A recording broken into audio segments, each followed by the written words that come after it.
The Joint Research Station Meridian 6 drifted in quiet orbit over an unnamed blue dwarf star, its hull shimmering with reflected radiation from the star's unstable surface. Commander Elias Thorne had spent 6 months pretending the station was bigger than it really was, largely because he spent those 6 months avoiding one specific person. Captain Lyrenne Vey'Shaar, Velcari tactical specialist. Flawlessly disciplined. 6 centimeters taller than Elias, with long silver-white hair braided in bands of metallic fiber and elongated ears that tracked motion with unsettling precision. To everyone else, she was an exemplary officer. To Elias, she was a problem, not because she was dangerous, though everyone knew she could break a reinforced door hinge with a twist of her wrist. Not because she outranked half the station.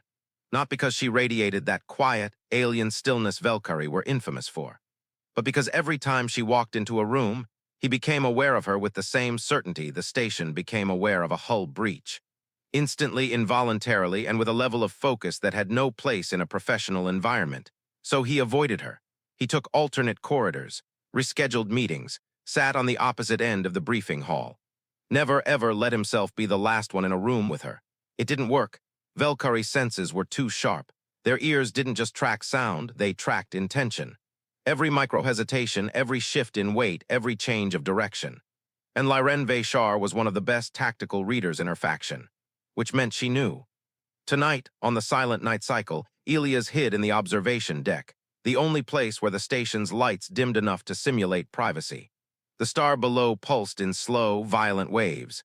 He welcomed the distraction. The doors opened behind him. He didn't hear her footsteps. Velcari didn't make any. But the air changed, pressure shifting just enough to tell him someone had entered. His pulse spiked. Commander Thorne. Her voice was low, crisp, accented, Velcari standard shaped around human diction. Elias turned slowly, data pad still in hand. She stood framed by the doorway like a figure carved out of cold light. Her long ears angled forward, focused, intent. That was never a good sign. "We need to talk," she said. Elias straightened, instinctively professional. "Captain Vey'Shaar, it's late. Can this wait until—" No, she stepped inside. The door slid shut behind her with a finality that made Elias' stomach twist. "I have allowed this pattern for 6 months," she continued. "I have respected your distance. I have given you every opportunity to address it on your own terms. You have not. Therefore, I am asking directly." Her eyes, Velcari silver, reflective like polished metal, held him in place. "What have I done," she asked, "to make you avoid me?" Elias felt his throat tighten. He set down the data pad very carefully. "You haven't done anything." Her ears shifted, not anger, not offense, hurt. "Then why," she said softly, "do you track my presence like a threat and arrange your schedule around my absence?" "Captain Lyrenne," she corrected. "If you insist on avoiding me professionally, then at least answer me honestly, human to Velcari." Elias exhaled through his teeth. He knew this moment would come. He had tried to delay it, bury it, outrun it down the station's narrow hallways. But once a Velcari decided to confront something, escape was impossible. "You want honesty?" Well, he said yes. "Fine," he rubbed his forehead. "Being around you is difficult."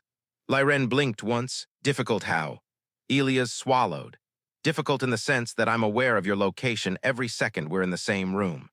Difficult because I notice details I shouldn't. Your posture when you're analyzing a briefing, your ear movements, the way your voice changes when you're irritated. Difficult because—" He hesitated, but there was no going back. "Because I find you distracting in ways that interfere with my job. And I didn't know whether Velcari would consider that disrespectful or inappropriate. So I chose distance." Silence. Her ears froze in a position he'd never seen, sharp forward focus mixed with something startlingly vulnerable. "You avoided me," she said slowly, "because you were attracted to me." "Yes, and you believed this was inappropriate." "Yes." "And therefore you gave me the impression you disliked me intensely." "I didn't realize it looked like that," he admitted. She stepped closer, too close.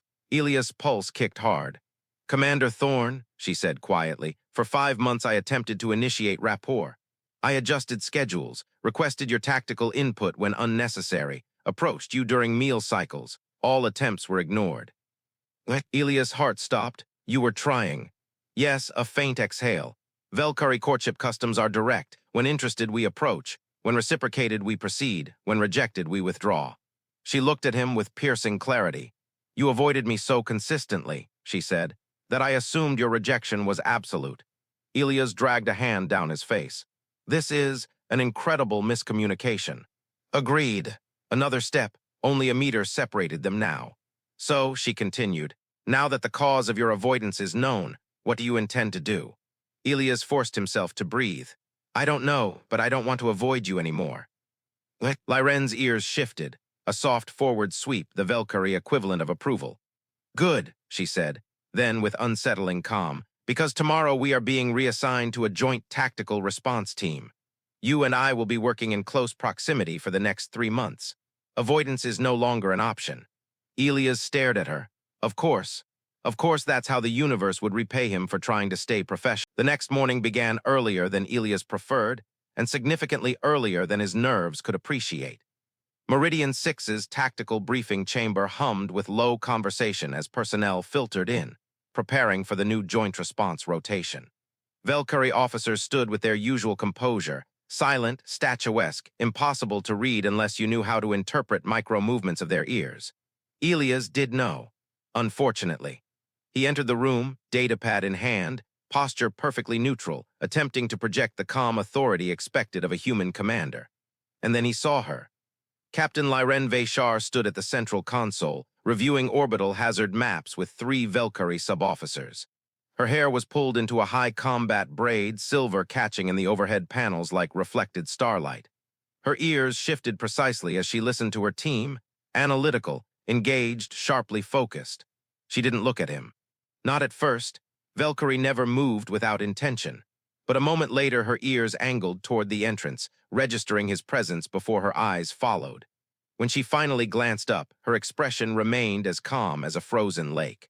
But the subtle forward curve of her ears, approval, recognition, a quiet, soft good you came that only someone trained in Velcari observation would catch. Elias pretended he didn't know what it meant. Commander Thorne, she said, voice even, take your position, we are beginning shortly. Professional, completely professional, which somehow made it more unnerving. He crossed the room and took the seat beside her, something he had studiously avoided for half a year. The proximity was immediate, warm, distracting. He tried to focus on the rotating hologram of a damaged research satellite projected above the table. Lyrenne didn't look at him, but she spoke quietly enough that only he would hear. You arrived on time, she said. That is the standard expectation for officers, Elias replied. Her ear flicked, a Velcari half-laugh. I was not referring to punctuality. He inhaled sharply. Captain. Later, she interrupted. We will address personal matters later. For now, mission parameters. Relief, disappointment, both hit him at once. The briefing began. A malfunctioning Velcari atmospheric probe had drifted into a volatile gas belt near the star. The probe contained classified scanning algorithms. Retrieval was mandatory before hostile factions intercepted the data. Human Fleet Command wanted a human lead for negotiation contingencies. Velcari Command wanted a Velcari tactical specialist for navigation through the gas storms, so they paired them. Of course they did. Elias listened carefully, grounding himself in the tactical patterns. He performed best when managing complexity, systems, threats, decision trees. This was familiar ground. Clean, predictable, not at all like interpersonal emotional chaos. We will depart at 1400, Lyrenne announced. Team assignments have been transmitted. Commander Thorne, meet me in Hangar C after equipment inspection. He nodded, understood. Briefing ended, officers dispersed. Lyrenne remained still. When the room finally emptied, she turned to him. Walk with me. Not a request. A directive softened by something he couldn't name. He followed her into the corridor. Meridian 6's lights brightened during day cycle, giving the metallic floors a sterile shine. Footsteps echoed softly his because Velcari feet barely produced sound. They walked in silence for several seconds before she spoke. You maintained eye contact during the entire briefing, she said. That's normal. For you, she asked, one brow raising. Because for the last 6 months, you have consistently selected seating arrangements that positioned you furthest from my direct line of sight. He exhaled, annoyed at how easily she dismantled whatever composure he tried to present. I told you, I'm not avoiding you anymore. Good, her ears angled forward, the Velcari signal for sincerity registered. But you appear unsettled. He stopped walking. Unsettled is an understatement. Lyrenne faced him fully. She was close, too close, and the star-white lighting outlined every detail of her alien features. The sharp cheek structure, the faint luminescent patterns along her temples, the fluid intelligence in her eyes. "Elias," she said quietly, using his name without rank. "Yesterday you gave honesty. Today I expect stability." He swallowed. "I can be stable. I am aware of your competence," she replied. "But competence does not preclude distraction." Her gaze narrowed slightly. "You are attempting to suppress your reactions. Velcari senses make suppression unnecessary. I can detect the tension in your posture and the shift in your breathing patterns." "That's not comforting." "It is not intended to be comforting," she said. "It is intended to be factual. You are unsettled. I want to understand why." He rubbed his neck. "Because this is the first time I've been near you without trying to escape. My mind is still adjusting." A subtle movement, a small, rare shift in her ears, surprise mixed with faint amusement. "I see," she said. "Then your adjustment period will need to proceed quickly." He blinked. "Why?" "Because," she said, stepping even closer, so close he could feel the soft warmth of her breath. "The mission parameters require us to operate in confined environments. Cockpit proximity, shared tactical interfaces, continuous two-person navigation." His pulse jumped. She noticed. Of course she noticed. "You are capable," she continued, "but your current physiological response suggests your concentration may be compromised." "I can handle it," he said quickly. "I do not doubt your ability, I doubt your comfort." There was no judgment in her voice, only observation, purely Velcari, precise, direct, disarming. He drew a long breath. "I'm working on it." "Good." She stepped back just enough to release the pressure. "Because despite yesterday's confession, our roles remain unchanged. You are human liaison commander. I am Velcari tactical captain. We must function seamlessly." He nodded. "Elias," she added, "I do not intend to make your adjustment easier by pretending nothing has changed. Something has changed, but we decide how to integrate it." "And how do you want to integrate it?" he asked before he could stop himself. Lyrenne studied him with unnerving calm. "For now," she said, "we establish new parameters, no avoidance, no evasive behavior, direct communication when discomfort arises." "That seems reasonable. It is Velcari standard practice." She began walking again. He followed. When they reached the junction toward the hangar, she stopped. "One more matter," she said, "a practical one." "Go on." "When we are in the star belt, the cockpit will be unstable. Sudden lateral forces may occur. Humans are prone to bracing by reaching for the nearest anchor point." "Right, and—" She looked directly into his eyes, utterly composed. "If your nearest anchor point happens to be me," she said, "inform me beforehand. Unexpected contact in hazardous conditions risks misinterpretation." Elias opened his mouth, closed it, then opened it again. That was extremely specific. "It is an anticipated—" The hangar of Meridian 6 vibrated with low engine hum as Elias approached the compact Velcari scout craft they'd been assigned. The vessel, sleek, narrow, almost blade-like, glowed with faint traces of bioluminescent circuitry. Velcari engineering rarely used straight lines, everything curved, layered, alive. Lyrenne stood beneath the open cockpit, checking magnetic couplings. She wore her tactical harness, graphene black with thin silver conduits that pulsed softly with her biometrics. Her long ears angled toward the engine as if listening to it breathe. She didn't turn when Elias approached. She didn't have to. "Your footsteps are heavier today," she observed. "That's called wearing full EVA boots." "Even so," she said, finally glancing at him, "you appear tense." "Mission nerves," Elias replied. "Unlikely." Her ears shifted in diagnostic pattern. "Your tension rises specifically when within 2 meters of me." He closed his eyes briefly. "Can we not start with that?" "We must," she said calmly, "if you intend to maintain situational awareness." She climbed into the cockpit with graceful, almost predatory ease. Elias followed, significantly less graceful, trying not to focus on the narrowness of the cabin or the faint warmth radiating from her seat. "Cockpit proximity," she'd said. She wasn't exaggerating. The Velcari craft was built for 2 operators, but only just. Their shoulder plates barely cleared each other. Their knees almost brushed, and the curved canopy closed inward like they were sitting inside a glass spine. Lyrenne initiated the launch cycle. Velcari glyphs scrolled across the hollow screen in loops of fluid characters. "Synchronize interface," she said. Elias placed his palm on the co-pilot console. The craft hummed as it registered his neural frequency. human patterns clashing awkwardly with the smooth rhythm of Velcari tech. Lyrenne glanced at him. Your neural signature is irregular. That's called stress. I know the definition of stress, she replied. I am observing the cause. He gave her a flat look. Mission, focus on the mission. Very well, she turned back to the controls, launching. The scout craft detached from the hangar with a metallic sigh. The star belt ahead shimmered like liquid fire, swirling storms of ionized gas illuminated by the unstable dwarf star. Turbulence probability at 63%, she said.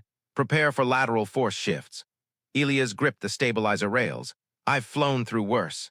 That statistic is doubtful. He shot her a sideways glare. Her ears twitched Velcari humor. The first wave of turbulence struck without warning. The craft lurched violently. Elias tensed, muscles reacting faster than thought. Lyrenne remained perfectly still, adjusting the thrusters with microscopic finger movements, her entire body absorbing the motion like engineered steel. A second jolt hit harder. Elias' hand shot outward on instinct, but stopped centimeters from her arm as he remembered her warning. Lyrenne did not look away from the controls, but her ears shifted forward. Good, she said. You are demonstrating restraint. That was not restraint, Elias muttered. That was panic redirected into shame. Functionally similar. He didn't respond. She didn't laugh, but the subtle pulse at the corners of her eyes suggested she found that amusing. As they penetrated deeper into the gas belt, visibility dropped to a storm of luminous particles. Velcari scanners compensated, projecting a translucent map of safe channels. Lyrenne traced one path with deliberate precision. Probe signature detected, distance 12,000 meters. Got it, Elias said. I'll manage external comms, you take the microvectoring. For a moment, they worked in total synchronicity, her hands adjusting the craft's thrusters, his reading out wavefront data, the two of them functioning as a single tactical unit. It was disturbingly seamless, too seamless. Lyrenne noticed it too. Our coordination efficiency is high, she remarked. Unexpected given your admitted discomfort. I focus better under pressure, Elias said. This may explain your performance in leadership simulations, she replied. However, a sudden alarm blared, Elias stiffened. What was that? Lyrenne's ears snapped into sharp alert posture. Another vessel approaching fast. He narrowed the holofeed. A foreign ship silhouette cut through the gas clouds, angular, predatory, running without identification signals. That's not Velcari, he said, nor human. Her fingers tightened on the controls. Unknown vessel is attempting intercept. Could be scavengers. Unlikely. Their vector is deliberate. They want the probe. The turbulence intensified as Lyrenne pushed the craft into a sharper trajectory. Do we have weapons? Elias asked. Minimal, she said. This vessel is built for scouting, not combat. Great, he muttered. So we can't outrun them and we can't shoot them. We can outmaneuver them, she corrected, shifting the thrusters with stunning finesse. But only if you synchronize with me completely. Elias blinked. Synchronize how? We share the interface. He stared. That requires biometric alignment. Yes, that's usually only done between bonded Velcari pairs. Yes. And we're not. No, we are not. She didn't flinch, didn't blush, didn't break. Velcari directness was a weapon in itself. But, she continued, our tactical compatibility is sufficient to attempt partial alignment. It will require you to lower your internal resistance. My what? Your emotional shielding. Elias swallowed. Are you saying you want me to open my mind to you? Temporarily, she said. If you resist, the system will destabilize. You must trust me. He hesitated. Lyrenne, is this safe? For me, yes, she said. For you, it depends on your willingness to cooperate. That is not comforting. It is the truth. The enemy vessel closed in. No time left. Elias pressed his palm to the shared interface plate beside hers. The panel pulsed. The craft vibrated. A soft, low-frequency hum filled the cockpit. Lyrenne's voice dropped to something calm, steady, almost soothing. Breathe. Follow my focus. Do not fight the connection. Elias inhaled. The interface lit. His pulse synced to the craft. Then to her. Her presence flickered across the neural network like cool electric light. Structured, sharp-minded, disciplined, impossibly clear. For an instant he sensed her awareness brushing his, assessing, adjusting, accepting. It wasn't intimate. It wasn't romantic. It was tactical understanding in its purest form. Then, now, she said, Their minds aligned with the craft for a fraction of a second, and Lyrenne executed a maneuver so sudden and violent it knocked the enemy vessel off course. Elias gasped as the interface disengaged, heart hammering. The probe drifted just ahead of them, an obsidian sphere the size of a human escape pod, its surface rippling with unstable light. Velcari technology never remained entirely still. It pulsed, breathed, reacted. This close to the dwarf star, the patterns flickered like heat haze. Lyrenne adjusted their velocity with delicate precision, bringing the scout craft into parallel position. Activating magnetic tether. Elias monitored the external scans. Unidentified vessel is looping behind the gas ridge. They're repositioning. Expected, she replied. Their previous maneuver demonstrated competence but not strategy. That's comforting. It should be. Strategically incompetent opponents are the most dangerous. That is significantly less comforting. Her ears angled in faint amusement. Secure the probe. Elias deployed the tether. It locked with a metallic click, drawing the probe into the rear docking slot of their craft. Probe secured, he confirmed, but our friends are coming back fast. Lyrenne didn't look up. Then we leave. She angled the thrusters and pushed the throttle forward, but the craft shuddered violently. Interference detected, she said sharply. Ionized debris is destabilizing the path. I'm reading wavefront compression, Elias added. The gas storms are collapsing around our exit vector. Which meant only one thing. They're hurting us, Elias said. Lyrenne's expression hardened. These pilots understand Velcari navigation patterns. Meaning they have studied us. The unknown vessel emerged from the storm like a predatory shad. Black, angular, nothing like Velcari curvature or human symmetry. It aligned itself directly behind them.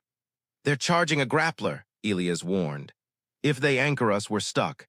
Lyrenne didn't hesitate. Prepare the interface. Elias tensed, again. Yes, he placed his palm on the synchronization plate. Lyrenne did the same. The cockpit lights dimmed slightly as the craft attempted to blend two very different neural signatures into one coherent tactical stream. Elias braced himself, this time with intention rather than panic. The alignment hit like immersion into cold water, startling, clarifying, immediate. Lyrenne's mind cut through the haze of turbulence, focused, structured, reading spatial data with impossible clarity. Elias felt her awareness shift, guiding him to patterns he wouldn't have noticed on his own. He exhaled. This time it wasn't overwhelming, it was efficient. Follow my directive, she said through the connection. Tell me where.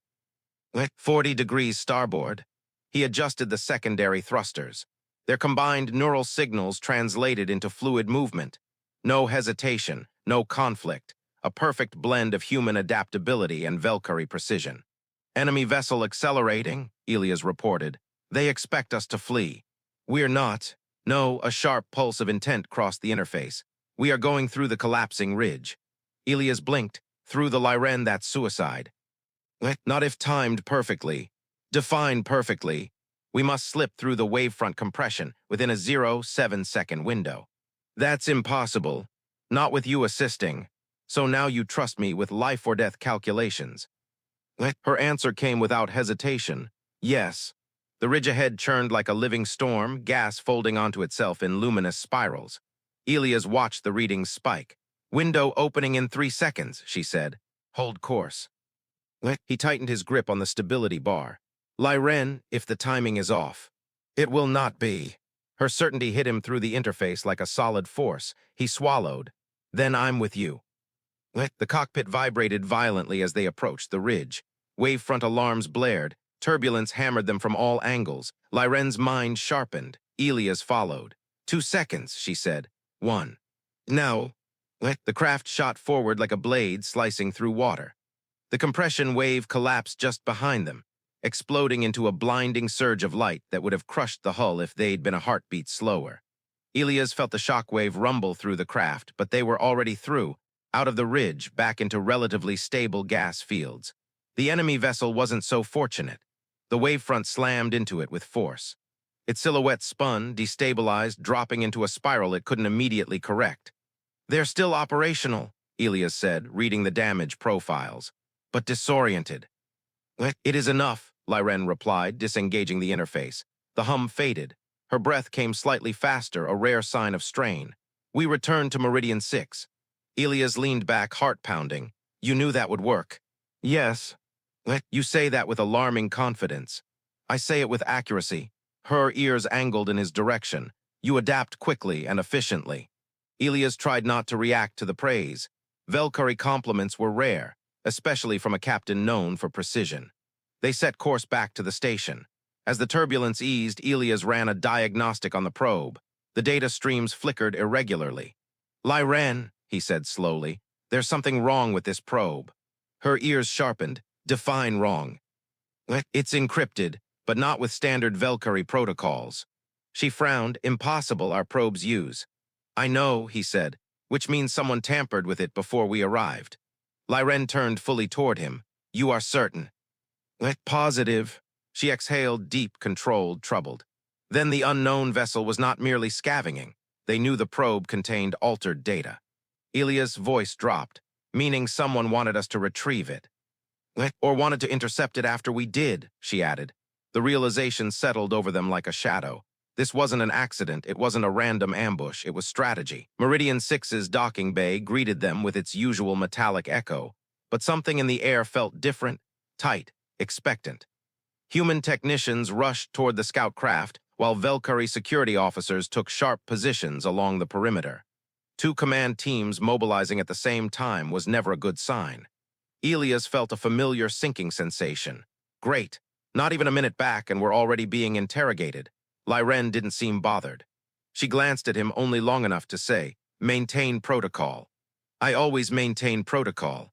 No, she said flatly, not always, especially not when factors interfere. Factors are being exaggerated, he muttered. Her ears shifted in a skeptical angle, Velcari for unconvinced. The cockpit opened. Commanding Officer Vey'Shaar approached with heavy, authoritative steps, his dark armor gleaming. Beside him, Commander Hale from the human military looked like he had already lost the remaining patience he possessed. Vey'Shaar addressed Lyrenne first. Captain Vey'Shaar, report. Mission accomplished, she said. However, complications arose. An unknown vessel intercepted us, and the probe's internal data does not match standard Velcari protocols. Vey'Shaar's ears snapped back, Velcari anger. Hale turned to Elias. Unknown vessel, identity. No signals, no markings, Elias answered. But they knew your maneuver patterns well enough to track us. That requires training, observation, maybe more. Hale shot a suspicious glance at Lyrenne. Is that accurate? Correct, she said. Their precision suggests familiarity with Velcari tactical theory.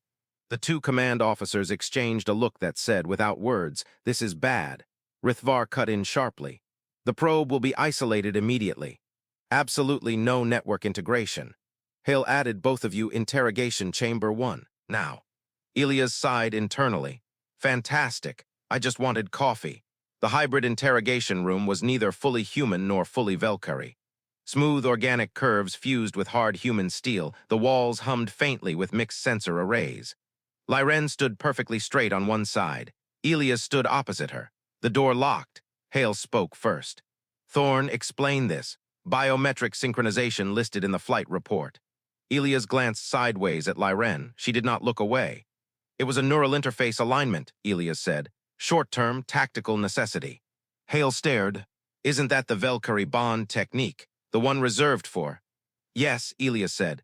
Normally reserved for long-term paired Velcari operators. Hale dragged a hand across his face. Wonderful, a political nightmare. A human commander and a Velcari captain performing near-bond maneuvers. Diplomacy is going to love this. Lyrenne finally spoke. I initiated it.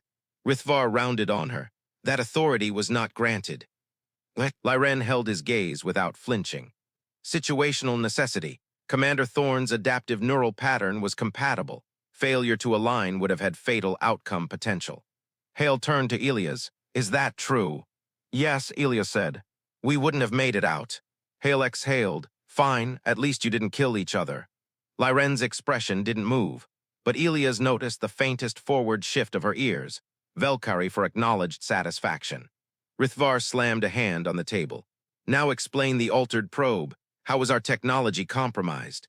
Elias brought up his data pad. Based on my initial scan, the encryption isn't Velcari. It's something embedded inside your framework, like a parasite. The algorithm is growing, reacting. Lyrenne stepped closer. Growing algorithms do not grow. This one does, Elias said, and it behaves like supervised evolution. Patterns expand and retract like a heartbeat. Rithvar growled, then eradicate it. We can't, Elias said. It's not hostile, it's searching. Rithvar frowned, searching for what? Lyrenne answered before Elias could. For something like itself. The room went dead silent. Elias continued. The unknown vessel wasn't after the probe. They were after whatever modified it. Someone wanted us to retrieve it. Hale stiffened. You're saying the mission was manipulated. Strong possibility, Elias said. Before another word could be spoken, Lyrenne's ears snapped upward in a sharp, alarming angle. Danger, but not in the room. Outside, she whispered. Hale moved toward the console. Explain. Lyrenne closed her eyes, listening with senses more precise than any sensor net. There is a ship approaching Meridian 6, she said. Silent mode, no identification. Elias' stomach tightened. The same attackers. Her head tilted slightly. No, this signature is different. Alarms erupted across the station. Red lights flashed. The floor trembled. Hale spun toward Elias. Status report. Elias checked the feed. His blood ran cold. This isn't a weapon strike, he said. It's interference, energy flux penetrating our systems. Lyrenne's voice dropped, and the probe's algorithm is responding. Everyone turned to the display. The code once contained now pulsed in sync with the interference. Alive, awake. Someone, Elias said slowly, is listening. Lyrenne's eyes widened a fraction Velcari shock. This algorithm, she murmured, it is not simply reacting. It is communicating. Rithvar roared, communication with what? Elias whispered the only answer that made sense. With whatever created it. As the lights flickered again, the probe projected a new symbol. Larger, more complex, unmistakably intentional. Lyrenne stepped close. When the lights of Meridian 6 flickered back on, the first thing Elias noticed wasn't the brightness. It was the silence, total, absolute. The ever-present background hum of the station, ventilation, generators, circulators, the low mechanical heartbeat of an artificial habitat, was gone. The air felt hollow, as if the entire structure were holding its breath. Lyrenne stood perfectly still, her ears angled forward in a position Elias had never seen before. Not fear, not confusion, but analysis under imminent threat. This is not a normal systems outage, she said quietly. Elias moved to the nearest console. Power flow is stable, but the sensors are. He didn't finish. The display snapped into static, then reassembled into a sequence of symbols, foreign, looping, expanding, and contracting like a pulse. His breath hitched. That's the probe's algorithm. It's projecting into the station network. Rithvar stepped forward sharply. Impossible, the probe is isolated. It shouldn't be possible, Elias said. And yet it's happening. The deck beneath them shuddered again, not violently, rhythmically, like breathing. Lyrenne approached the screen, her expression tightening. The pattern matches the probe's internal pulse. Whatever is happening, the algorithm is synchronizing with our systems. Hale swallowed. And what does that mean exactly? Elias zoomed in on the repeating symbols. It's not corruption, it's communication. The algorithm is trying to reach something. Rithvar slammed his hand onto the table. We do not respond to hostile entities, no contact, no signals. Lyrenne didn't turn to face him. Her eyes remained on the pattern. What if ignoring it is perceived as hostility? She said. Some species interpret silence as aggression. This is not a species, Rithvar growled. It is a threat. Elias hesitated. I think you're both wrong. Lyrenne finally looked at him. Explain. He pointed at the widening glyphs. The algorithm isn't targeting us. It's using us as a conduit. It's reaching outward, not inward. Hale frowned. Outward to what? Before Elias could answer, the probe behind them emitted a soft, resonant tone, low, metallic, and disturbingly organic. Lyrenne stepped toward it and placed her fingertips lightly on the surface. Velcari sensory filaments activated instantly, glowing pale blue along her skin. Be careful, Elias warned. This is a surface scan only, she replied. The probe reacted. Light rippled across its shell. Lyrenne froze. Her ears tilted in a slow, controlled motion that Elias had never seen. In Velcari body language, it was the equivalent of sudden realization, mixed with disbelief. This pattern, she whispered, it resembles Velcari protocode. Rithvar stiffened. Protocode, that technology has been extinct for millennia. Not extinct, Lyrenne murmured. Forgotten or replaced, but this, She drew her hand back slowly. This is older than our recorded history, and far more advanced. Elias felt a chill climb his spine. Then whoever created this algorithm isn't just ahead of Velcari technology, they predate it. Hale cursed under his breath. Ancient alien code, of course, why not?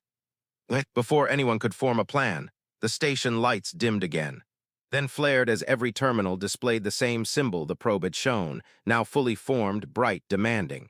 Lyrenne's voice dropped to a whisper. This is not a message. Elias stared at the symbol as it expanded into a 6-layer fractal. It's a summons. Hale looked like he wanted to tear the console out of the wall. A summons for WHO. The floor vibrated, deep and resonant, not mechanical, not natural. A harmonic tone filled the air as if the station itself were resonating. Lyrenne's ears flattened in alarm. The signal is no longer leaving the station. Something outside is responding. Elias' heart pounded. Responding how? Rithvar tapped into the external cameras. Static, then more static, then. A shadow, a shape, something enormous eclipsing the dwarf star's light. Not a ship, not anything built, something grown. Something layered in fractal geometry, matching the algorithm's pulse. Lyrenne inhaled sharply. That structure, it is not Velcari, not human. I have never seen anything like it. Elias whispered, it came because we activated the probe. Hale took a step back. Tell me we can defend against that. Lyrenne did not look away from the viewport. We cannot. The shadow moved closer, slow, deliberate, intelligent.